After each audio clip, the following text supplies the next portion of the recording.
Next up, we have two phenomenal advocates, Christine Hodgdon and Stephanie Walker, who are both going to be sharing their experiences as patients themselves. Christine Hodgdon was a conservation biologist before her metastatic breast cancer diagnosis in April of 2015. She has served in an advisory role across multiple healthcare sectors, been involved in research grant reviews, as well as scientific advisory trainings. She's co-founded a program called GRASP, Guiding Researchers and Advocates to Scientific Partnerships, which empowers patients, clinicians, and researchers to exchange ideas and learn from each other. And our second advocate is Stephanie Walker, who was diagnosed in July of 2015 with de novo metastatic breast cancer. A retired nurse with close to 40 years of clinical practice and secondary teaching experience. She's really spent the last 15 years of nursing focused on end-of-life and hospice care. She's a member of the Metastatic Breast Cancer Alliance and has had some phenomenal presentations both at ASCO, and we're excited to have her here talking about metastatic breast cancer. We welcome both of them to this conversation.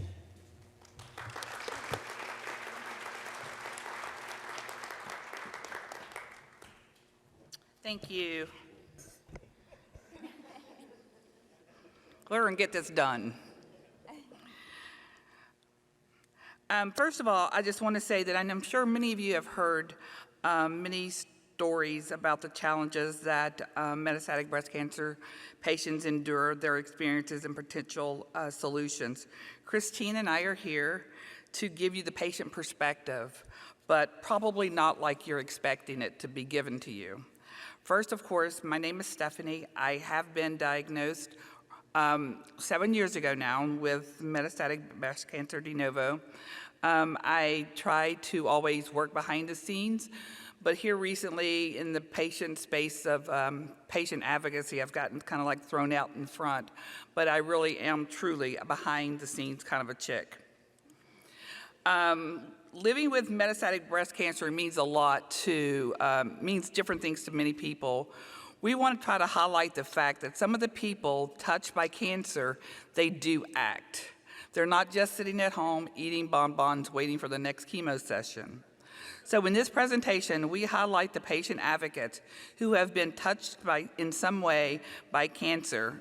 They are either living with metastatic breast cancer or they are advocating on the behalf of those with metastatic breast cancer. To address the gaps in care that we are discussing, we are going to discuss the health disparities and racial inequities. Get used to that. I'm sure SABCS is going to be full of those words, as well as clinical trials, the quality of life and survivorship, education and support, policy, and the MBC research. First, I'm going to just say that I'm going to group some of the national organizations together, the nonprofits, but let's talk about the health disparities and racial inequities. We're going to start with those. The first one that I really wanted to just kind of like put out there is Tiger Lily. With Maima Carmo, she is a global supporter. Her organization has gone global. She actually works with women ages 15 to 45 before, during, and after breast cancer. Also the Chrysalis Initiative, which is a big, another big advocate, Jamil Rivers. She exists to help counteract breast cancer disparities and breast cancer inequities. She does a lot of education with care teams regarding implicit, explicit, and organizational biases. And then you have one of my favorite people, Bobby Albany, who supports all of us in metastatic breast cancer. Also, for the Breast of Us, serves as well as the young groups of Black women or women of color with breast cancer. And we also have,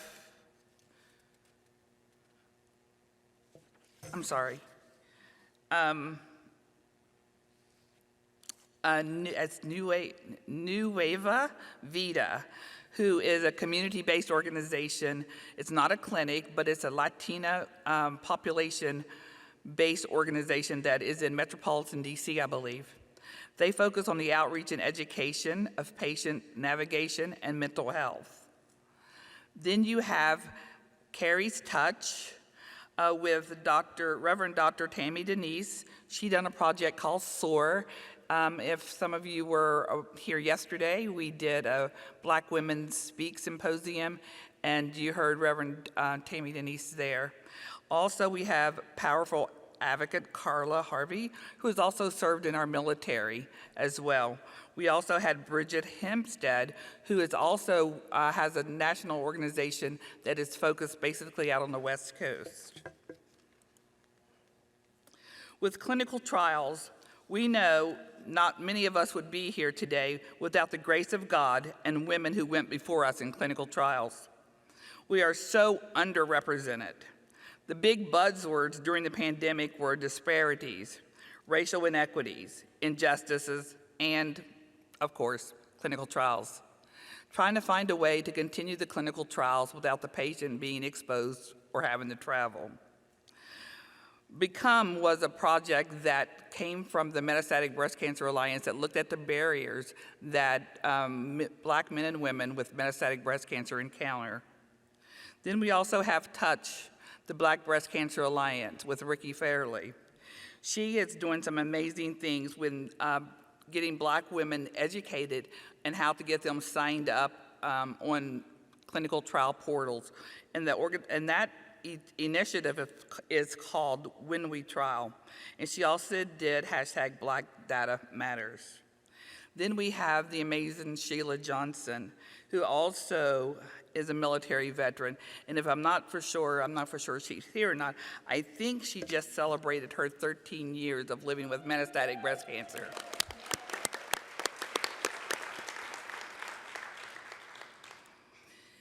Then we have the quality of life survivorship. Yep, I told you it's not going to be just like you think it's supposed to be. We are striving all for this, not to just have longevity, but to have a quality of life. Any change that we have in my treatment plan will definitely impact my quality of life. This group of advocates have bridged a huge gap with offering metastatic breast cancer thrivers with a survivorship program along the continuum of care. Leslie Glenn, another amazing advocate, founder of Project Life, provides a safe place for us to just be.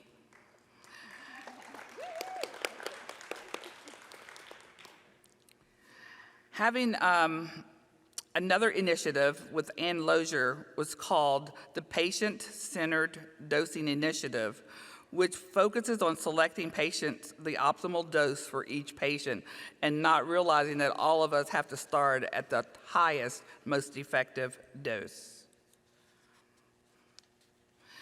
With education and support, which is ongoing from diagnosis to death, the ABCD, which is after breast cancer diagnosis, they've translated many of the educational material into 11 languages. This is a very unique task. Also, the Wildfire magazine with April Stearns, she came up with this magazine for those women that are quote unquote too young to have breast cancer. With every loss in the metastatic breast cancer world, it's really hard. But when the person is a people person, is fun, laughs, and in the face to get to the truth for all of us is double hard. The loss of the voice of our NBC life, Lisa Ladico, rocked the NBC world. A must-have for all patients going through metastatic breast cancer is the book, The Insider Guide to Metastatic Breast Cancer. Again, Ann Lozier, a fabulous advocate. These women here, amazing advocates, just a few of them. These are women that step up every day. They step up and step out for all people of all colors, of all countries, and believe it or not, every zip code, to make life better for patients with metastatic breast cancers. These pictures here are just the tip of the iceberg. You should get to meet one of them while you're here this week. Connections and support. Christine didn't have enough slide to put all the organizations on here, but you have plenty of them on here with SHARE, Living Beyond Breast Cancer, and Charcheret, I probably said it wrong, but is an organization that serves the Jewish communities for women that are facing breast cancer. Also, Rethink Breast Cancer is a support group that actually originates, I believe, in Canada.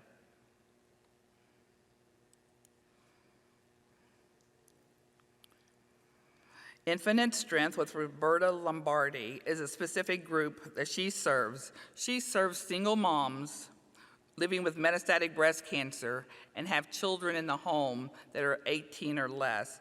She provides not only financial support, which is unbelievable for a 6-month period, and also emotional support for these women. Also, Unite for Her is an integrative and supportive therapies to help empower and restore the body, mind, and soul. Christine.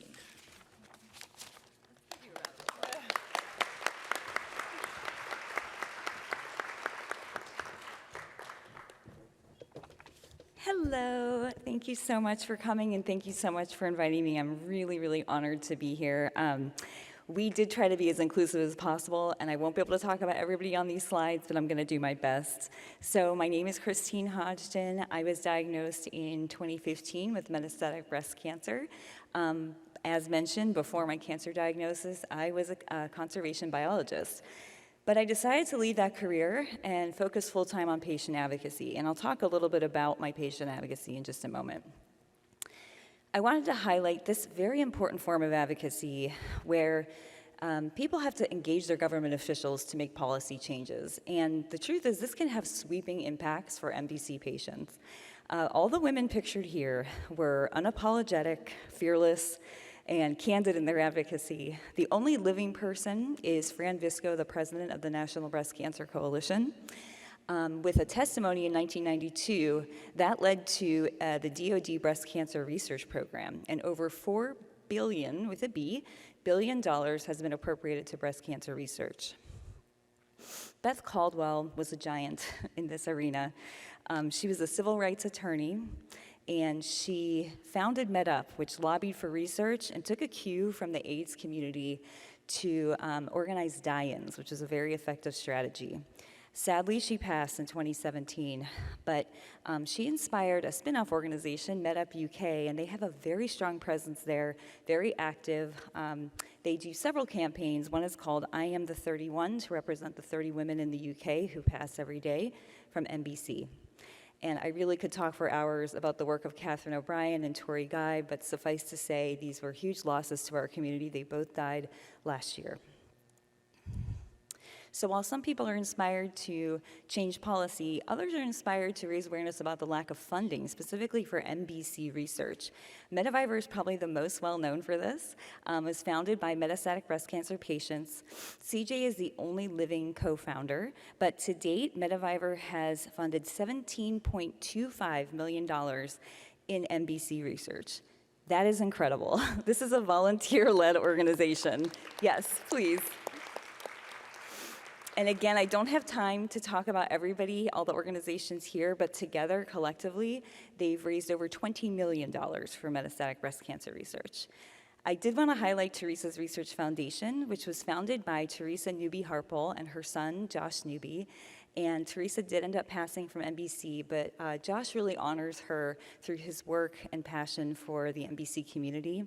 He hosts a fabulous conference every August-September timeframe that pulls together expert researchers, amazing science, and really great patient advocates. If you're interested, I highly recommend checking it out. It's called the MBC Research Conference. So I was actually surprised to learn while researching and preparing for this talk that all those funding agencies and foundations in the box to the left were all inspired by a person touched by cancer, either as a patient or a caregiver.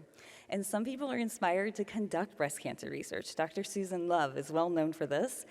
She's a breast surgeon and cancer survivor herself, and she founded the Susan Love Foundation to accelerate breast cancer research. The Metastatic Breast Cancer Project is really awesome. If you're an MBC patient, please check it out. It was founded by Dr. Nick Wagley, a medical oncologist, and Dr. Corey Painter, a cancer researcher and survivor herself. What you can do is, I've actually done this myself. You can send your blood and tumor samples to the MBC project. It'll be included in a genomic database. That information is de-identified, but then shared with researchers. So the whole idea is to accelerate discoveries faster and more efficiently through this collaboration.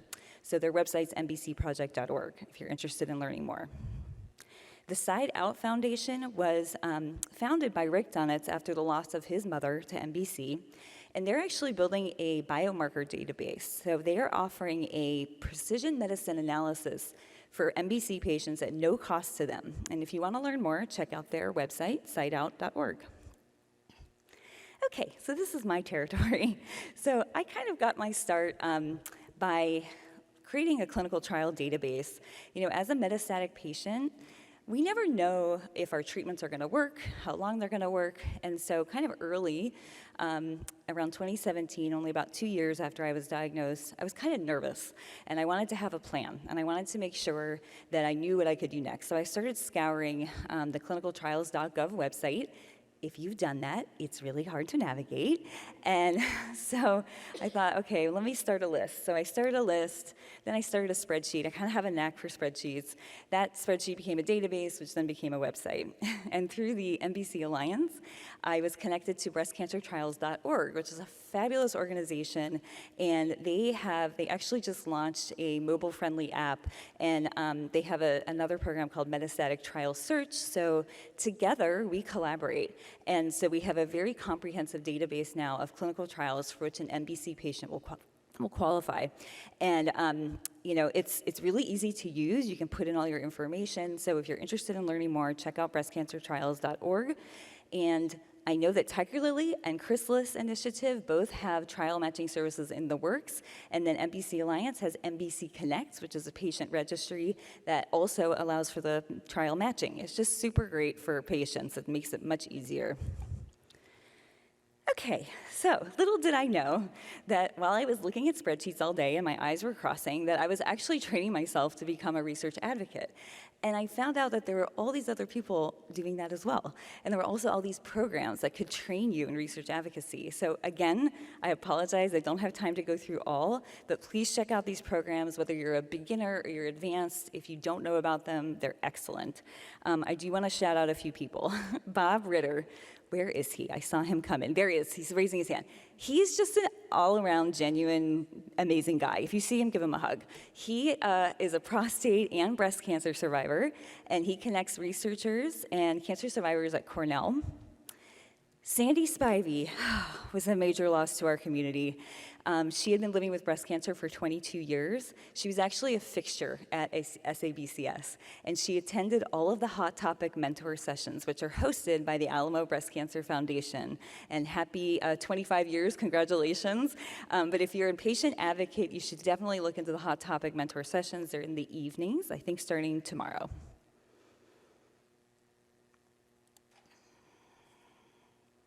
So all of those folks really paved the way for future research advocates, and they inspired me to co-found an organization along with Julia Malice called GRASP. And GRASP stands for Guiding Researchers and Advocates to Scientific Partnerships. And the three women here, myself, Julia, and Marlena, are all living with MBC.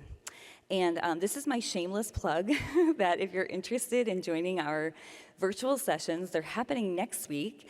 What we do is we bring scientists, that includes researchers, clinicians, and advocates together to discuss scientific posters. So we'll be talking about all the posters that were presented at SABCS.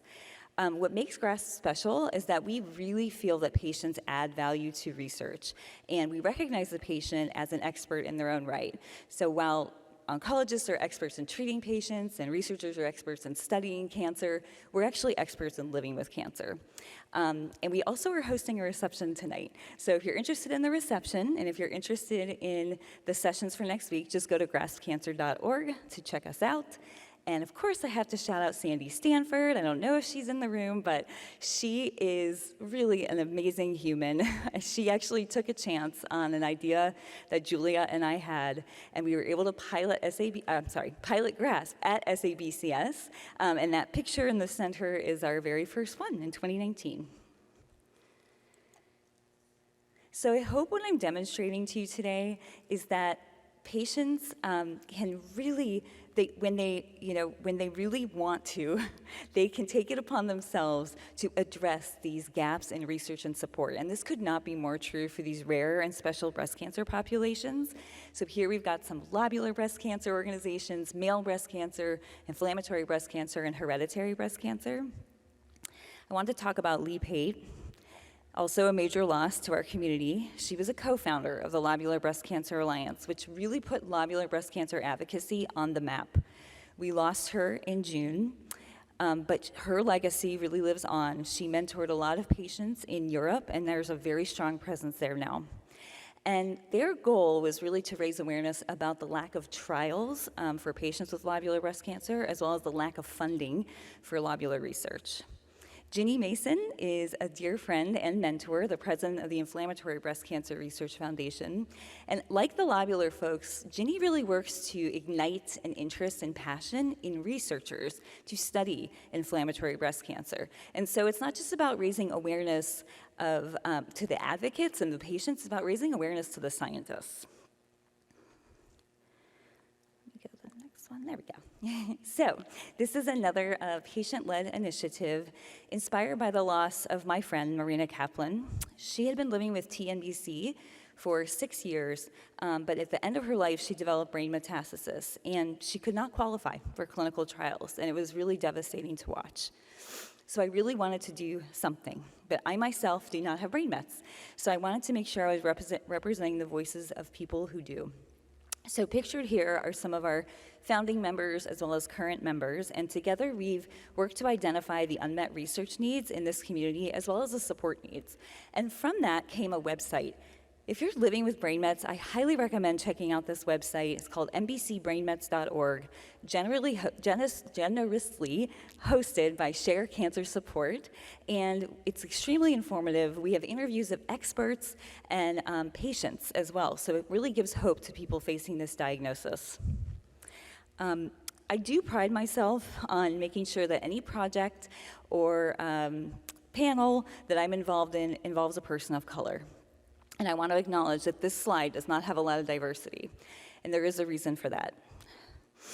I've lost 4 women in this group, and 3 of the 4 women were Black women.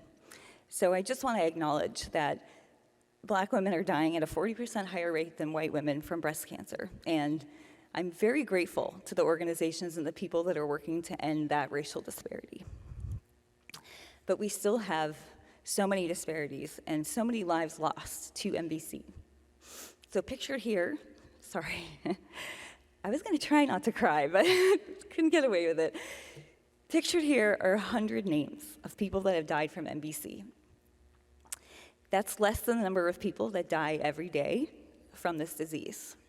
So for the scientists and the clinicians and researchers in the audience, I hope you can see how powerful patients are, and that when you engage us, we actually can accomplish a lot.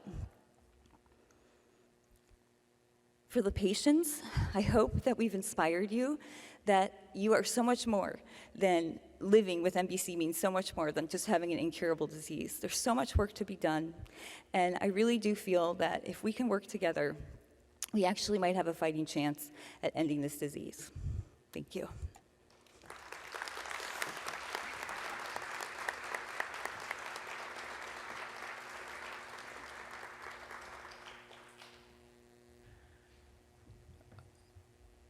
Thank you for that really incredible presentation and commentary. I think we're all a little at a loss for word at our beautiful discussions from our patient advocates, and let's give them another round of applause.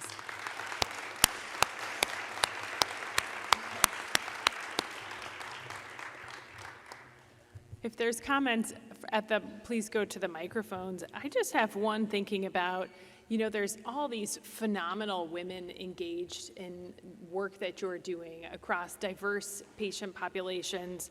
And is there work done to try to bridge some of the advocacy teams together? So I think about those collecting biospecimens or the Susan G. Love Research Foundation. Is there a way, do you think, to help particularly our Black advocacy groups, our Latinx advocacy groups with engaging in some of these other platforms so that we're not doing things in silo, but really trying to bridge our efforts? You want to take that one? No. Can you hear me? Okay, there we go. That's an excellent question. I don't think I have a great answer for it. Stephanie and I have both tried, we both pride ourselves on being very collaborative. You can see by our presentation. But yeah, I do think that the more people are aware, I think that's why we wanted to give this presentation today. I don't know if people learned about organizations and what they were doing, but we sure did as we were preparing for this talk. And so just raising awareness about it, I think helps. But I honestly don't have a great answer because I think we could do a lot better with the collaboration. I agree that we're going to sometimes the organizations need to realize who they're doing the work for, which is the patient. And then the end result is going to be the patient that's going to benefit from your work that you're doing. So sometimes we have to put aside the I can do this task a little bit better than somebody else and try to work together as a collaborative group as an effort to end metastatic breast cancer. Because there's enough patients out here for everybody to have one. And I'm big enough that somebody could have one or two. So with that being said, we just need to come together as one big group and just imagine how powerful we could be and our voice would be.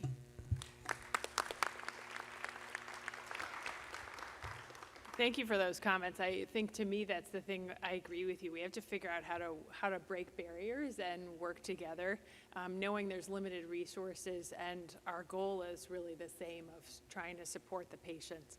The microphone. Hi, I'm Linda Holden. I'm an advocate from California, and my passion is for different organizations lobbying with our legislators because that's where we make changes. But I wanted to comment, thank you first of all for this conversation. My comment is more on quality of life and quantity of life. I was a caregiver for my husband for 17 years. He passed away February 20th of 2020 from metastatic breast cancer. So over those 17 years, just seeing the struggle between the quality of life and quantity of life, I'm grateful for all the treatments he was able to be on. But I think that's a conversation that we need to keep moving forward with, because having the treatments is great, but the quality of life isn't. But thank you all, and thank you for remembering Bob on the screen.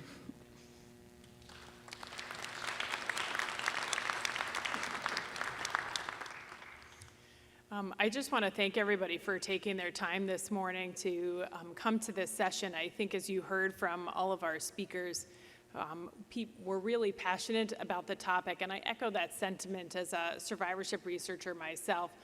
Really, most of the conversations about how do we keep living well, and a lot of that, it's quality of life, it's reducing financial burden, it's connecting patients to services and breaking down those barriers. And I just want to give our panelists another round of applause. They'll be available for comments afterward.